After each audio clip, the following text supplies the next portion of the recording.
ಸರ್ಕಾರಿ ಶಾಲೆ ಮಕ್ಕಳಿಗಾಗಿ ಸರ್ಕಾರ ಬಿಸಿಯೂಟ ಯೋಜನೆಯನ್ನ ಜಾರಿಗೊಳಿಸಿದೆ. ಇದಕ್ಕೆ ಅಂತ ಹೇಳಿ ಕೋಟಿ ಕೋಟಿ ಹಣ ಕೂಡ ಕೊಡ್ತಾ ಇದೆ. ಆದರೆ ಕೊಪ್ಪಳದಲ್ಲಿ ಮಾತ್ರ ಈ ಯೋಜನೆ ಅಧ್ವಾನ ಆಗ್ಬಿಟ್ಟಿದೆ. ಈ ಬಗ್ಗೆ TV9 ವರದಿ ಪ್ರಸಾರ ಮಾಡಿತ್ತು. ಅದರ ಬೆನ್ನಲ್ಲೇ ಈಗ ಅಧಿಕಾರಿಗಳು ಎಚ್ಚೆತ್ತುಕೊಂಡಿದ್ದಾರೆ. ಮಕ್ಕಳಿಗೆ ನೀಡೋ ಮಧ್ಯಾಹ್ನದ ಬಿಸಿಯೂಟದಲ್ಲಿ ಹುಳುಗಳ ರಾಶಿ.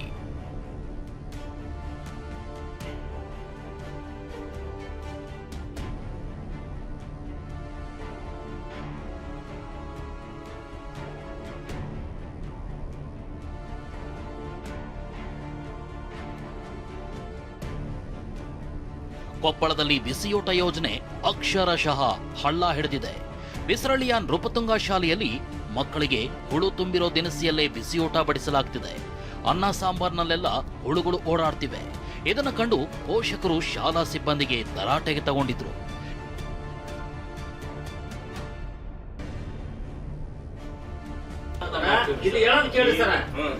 ನೀವ್ ಹೇಳೋದು ಅವ್ರ ಮೇಲೆ, ಅವ್ರು ಹೇಳೋದು ನಿಮ್ ಮೇಲೆ, ಎಲ್ಲಾ ಶಿಕ್ಷಕರ ಮೇಲೆ ಅವ್ರಿಗೆ ಇವ್ರಿಗೆ ಹೇಳ್ಕೊಂತ ಹೋದ್ರ ಮಕ್ಕಳ ಪರಿಸ್ಥಿತಿ ಎಲ್ಲಿ ಹೋಗುತ್ತೆ ವಿಚಾರ ಮಾಡಿ. ಇನ್ನು ಹೊಸಲಿಂಗಾಪುರ ಸರ್ಕಾರಿ ಶಾಲೆಯಲ್ಲೂ ಇದೇ ರೀತಿ ಹುಳುಯುಕ್ತ ಊಟವನ್ನ ಬಡಿಸಲಾಗಿದೆ. ಅದರಲ್ಲೂ ಪುಟ್ಟ ವಿದ್ಯಾರ್ಥಿ ಕೈತುಂಬ ಹುಳುಗಳು ಓಡಾಡ್ತಿರೋ ವಿಡಿಯೋ ಸೋಷಿಯಲ್ ಮೀಡಿಯಾದಲ್ಲಿ ವೈರಲ್ ಆಗಿತ್ತು. 3 ತಿಂಗಳಿಂದ ರೇಷನ್ ಸರಬರಾಜಾಗಿಲ್ಲ. ದಿನಸಿ ಸ್ಟಾಕ್ ಇದ್ದ ಕಡೆ ಹುಳು ಪತ್ತೆ ಆಗ್ತಿವೆ ಎನ್ನಲಾಗ್ತಿದೆ. ಇನ್ನು ಜಿಲ್ಲಾಡಳಿತದ ಗಮನಕ್ಕೆ ಈ ವಿಷಯ ಬಂದಿದ್ದು ಶಾಲೆಯ ಮುಖ್ಯ ಶಿಕ್ಷಕರಿಗೆ ನೋಟಿಸ್ ನೀಡಲಾಗಿದೆ. ನಾವು ಇಲ್ಲಿ ಹೋಗ್ತಾ ಇದ್ದೀವಿ, ನಾವು ಚೆಕ್ ಮಾಡ್ತಾ ಇದ್ದೀವಿ. ಇನ್ನೂ ಜಾಸ್ತಿ ನಾವು ವಿಸಿಟ್ಸ್ ಎಲ್ಲ ನಮ್ಮ ಜಿಲ್ಲಾ ಮಟ್ಟದ ಅಧಿಕಾರಿಗಳಿಗೆ, BOs, ಎಜುಕೇಷನ್ ಡಿಪಾರ್ಟ್ಮೆಂಟ್, ಅಕ್ಷರದಾಸರು ಎಲ್ಲರಿಗೂ ಕೆಲವು ಶಾಲೆಗೆ ರ್ಯಾಂಡಮ್ ಆಗಿ ವಿಸಿಟ್ ಮಾಡಿ ಎಸ್ಪೆಷಲ್ ಆಗಿ ಇದನ್ನು ಬೆಳೆ ತೂರ್ ದಾಲ್ ಅದನ್ನು ನಾವು ಚೆಕ್ ಮಾಡೋದಕ್ಕೆ ಇನ್ಸ್ಟ್ರಕ್ಷನ್ಸ್ ಕೊಡ್ತೇವೆ. TV9 ವರದಿ ಬೆನ್ನಲ್ಲೇ ಎಚ್ಚೆತ್ತುಕೊಂಡ ಜಿಲ್ಲಾಡಳಿತ. ಇನ್ನು ಈ ಬಗ್ಗೆ TV9 ವರದಿ ಬಿತ್ತರಿಸಿದ ಬೆನ್ನಲ್ಲೇ ಎಚ್ಚೆತ್ತುಕೊಂಡ ಜಿಲ್ಲಾಡಳಿತ ಪ್ರಕರಣವನ್ನ ಗಂಭೀರವಾಗಿ ಪರಿಗಣಿಸಿದೆ. DC ಸುರೇಶ್ ಇಟ್ನಾಳ್, CEO ವರ್ಣಿತ್ ನೇಗಿ, ಅಕ್ಷರದಾಸೋಹ ಅಧಿಕಾರಿ ಅನಿತಾ ಆಹಾರ ಸರಬರಾಜು ದಾಸ್ತಾನುಗಳ ಪರಿಶೀಲನೆ ಮಾಡಿದ್ರು.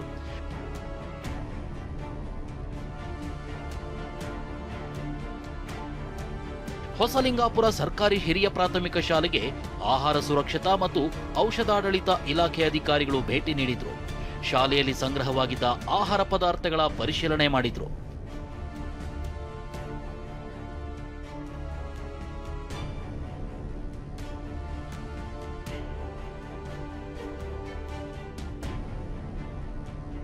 ನಾವು ಮೊದಲು ಅಲ್ಲಿ ಗೋಡೌನಲ್ಲಿ ಈಗಾಗಲೇ ನಾವು ಸ್ಯಾಂಪಲ್ ಕಲೆಕ್ಟ್ ಮಾಡ್ಕೊಂಡಿವಿ. ಯಾಕಂದರೆ ಗೋಡೌನ್ದಿಂದನೇ ಇಲ್ಲಿ ಸಪ್ಲೈ ಆಗೋದು. ಅಲ್ಲಿ ನಮಗೆ ಏನು ಬೈ ಅಪಿಯರೆನ್ಸ್ ನೋಡಿದಾಗ ನಮಗೆ ಏನು ಹುಳುಗಳದು ಕಂಡು ಬಂದಿಲ್ಲ. ಅಂದ್ರೂ ನಾವು ಸ್ಯಾಂಪಲ್ ತೊಗೊಂಡಿವಿ. ಇಲ್ಲಿ ಬಂದು ನೋಡಿದಾಗ ಅವರು ಸ್ಟೋರ್ ಮಾಡೋದು ಯಾವ ಥರ ಮಾಡಬೇಕು ಅನ್ನೋದು ಸ್ವಲ್ಪ ಅವ್ರಿಗೆ ತಿಳುವಳಿಕೆ ಇಲ್ಲ ಅನಿಸುತ್ತೆ. ಸೊ ಸ್ಟೋರ್ ಮಾಡೋದು ಅವರು ಇಂಪ್ರೂವ್ಮೆಂಟ್ ಆಗಬೇಕು. ನಾವು ಅವರಿಗೆ ಟ್ರೈನಿಂಗ್ ಮಾಡಲಿಕ್ಕೆ ಲೆಟ್ರ್ ಕೊಟ್ಟರು ಅವರು ನಮ್ಮಲ್ಲಿ ಟ್ರೈನಿಂಗ್ ತೊಗೊಂಡಿಲ್ಲ. ನಾವು ಆದಷ್ಟು ಮತ್ತೇನ ಅವರಿಗೆ ಕರೆದು ಎಲ್ಲನೂ ತಿಳುವಳಿಕೆ ಕೊಡ್ತೀವಿ. ಬಿಸಿಯೂಟಕ್ಕೆ ಬಳಸುವ ತೊಗರಿ ಬೇಳೆಯಲ್ಲಿ ಹುಳ ಪತ್ತೆ. ಬಿಸಿಯೂಟ ಮಾತ್ರವಲ್ಲ, ಬಿಸಿಯೂಟಕ್ಕೆ ಬಳಸುವ ತೊಗರಿ ಬೇಳೆಯಲ್ಲಿ ಹುಳು ಪತ್ತೆಯಾಗಿದೆ. 3 ತಿಂಗಳಿಂದ ಸಂಗ್ರಹಿಸಿಟ್ಟಿದ್ದ ತೊಗರಿ ಬೇಳೆ ಹಾಳಾಗಿದೆ. ಶಿಕ್ಷಕರು, ಸಿಬ್ಬಂದಿ ಬೋರಿಕ್ ಆಸಿಡ್ ಹಾಕಿ ಬೇಳೆ ಸಂರಕ್ಷಿಸಲು ಯತ್ನಿಸುತ್ತಿದ್ದಾರೆ. ತೊಗರೆ ಬೇಳೆಯಲ್ಲಿ ಹುಳಗಳು ಪತ್ತೆಯಾಗಿತ್ತು. ಸದ್ಯ ನಾವೀಗ ಕುವೆಂಪು ನಗರದ ಸರ್ಕಾರಿ ಹಿರಿಯ ಪ್ರಾಥಮಿಕ ಶಾಲೆಯಲ್ಲಿದ್ದೀವಿ. ನೀವು ದೃಶ್ಯಗಳನ್ನು ನೋಡ್ತಿರ್ಬೋದು. ಕೆಲ ಶಿಕ್ಷಕರು ಈಗಾಗಲೇ ಶುಚಿತ್ವವನ್ನು ಕಾಪಾಡುವಂಥ ಕೆಲಸವನ್ನು ಮಾಡ್ತಿದ್ದಾರೆ. ಅದಕ್ಕೆ ಬೋರಿಕ್ ಆಸಿಡ್ ಹಾಕಿ ಅದನ್ನು ಒಣಗಿಸಿ ಸ್ವಚ್ಛಗೊಳಿಸುವಂಥ ಕೆಲಸವನ್ನು ಮಾಡ್ತಿದ್ದಾರೆ. ಇದೇ ಬೇಳೆ 3 ತಿಂಗಳ ಹಿಂದೆ ಸರಬರಾಜಾಗಿರ್ತಕ್ಕಂಥದ್ದು. ಕೊಪ್ಪಳ ಜಿಲ್ಲೆಯ ಬಹುತೇಕ ಶಾಲೆಗಳಲ್ಲಿ ಈಗಾಗಲೇ ಬಿಸಿಯೂಟದ್ದು ಸಾಕಷ್ಟು ಸಮಸ್ಯೆ ಆಗಿರ್ತಕ್ಕಂಥದ್ದು. ಪ್ರಮುಖವಾಗಿ ಈ ಬೇಳೆಗಳಲ್ಲಿ ಹುಳಗಳು ಪತ್ತೆಯಾಗಿರ್ತಕ್ಕಂಥದ್ದು. ಆಲ್ಮೋಸ್ಟ್ ಎಲ್ಲ ಬೇಳೆಕಾಳುಗಳಲ್ಲಿ ಈ ಒಂದು ಹುಳಗಳು ಅಂತಕ್ಕಂಥವು ಕಾಣಿಸ್ಕೊಳ್ತಾ ಇವೆ. ಆದರೆ ನಾವು ಅದಕ್ಕೆ ಅನುವು ಮಾಡಿ ಕೊಟ್ಟಿಲ್ಲ. ಅಡುಗೆದಾರರ ಒಂದು ಸಹಾಯದಿಂದ ಅವನು ಬಿಸಿಲಿಗೆ ಹಾಕಿ, ಆಮೇಲೆ ಅದಕ್ಕೆ ಬೋರಿಕ್ ಆಸಿಡ್ ಪೌಡ್ರವನ್ನು ಹಾಕಿ, ಆಮೇಲೆ ಬೇವಿನ ತಪ್ಪಲವನ್ನು ಹಾಕಿ, ಹೀಗಾಗಿ ಆ ಬೇಳೆಯನ್ನು ನಾವು ಕಾಪಾಡಿ ಆ ಮಕ್ಕಳಿಗೆ ಯಾವುದೇ ರೀತಿಯ ತೊಂದರೆ ಆಗದಂಗೆ ನಾವು ಅಡುಗೆ ಕೆಲಸ ಮಾಡ್ತಕ್ಕಂಥ ಸಿಬ್ಬಂದಿ ಸಹಿತ ಆ ಕೆಲಸವನ್ನು ಮಾಡಕ್ಕಿದ್ದಾರೆ. TV9 ವರದಿಯಿಂದ ಅಧಿಕಾರಿಗಳು ಎಚ್ಚೆತ್ತಿದ್ದು ಪರಿಶೀಲನೆಗೆ ಮುಂದಾಗಿದ್ದಾರೆ. ಆದರೆ ಇದು ನೆಪ ಮಾತ್ರಕ್ಕ ಅಥವಾ ಮುಂದೆ ಹೀಗಾಗದಂತೆ ಕ್ರಮ ಕೈಗೊಳ್ತಾರಾ ಕಾದು ನೋಡಬೇಕಿದೆ. ಶಿವಕುಮಾರ್ ಪತ್ತಾರ್, TV9 ಕೊಪ್ಪಳ. ಇನ್ನು ಈ ಬಿಸಿಯೂಟದಲ್ಲಿ ಹುಳ ಅನ್ನುವಂಥದ್ದಕ್ಕೆ ಸಂಬಂಧಪಟ್ಟಂತೆ ಟಿವಿನೇನ್ ಏನು ಒಂದು ವರದಿ ಪ್ರಸಾರ ಮಾಡಿತು. ಅದರ ಒಂದು ಬಿಗ್ ಇಂಪ್ಯಾಕ್ಟ್ ಆಗಿದೆ. ಅಡುಗೆ ಸಿಬ್ಬಂದಿಯನ್ನು ಅಮಾನತು ಮಾಡಲಾಗಿದೆ.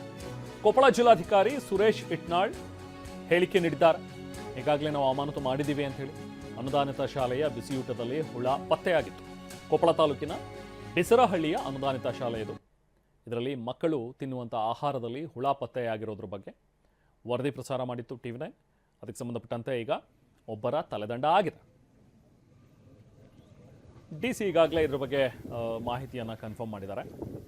ಬಟ್ ಇದನ್ನು ಯಾರಿಲ್ಲಿಗೆ ಸರಬರಾಜು ಮಾಡಿದ್ರು ಅವ್ರ ಮೇಲೂ ಕೂಡ ಕ್ರಮ ಆಗಬೇಕಲ್ಲ.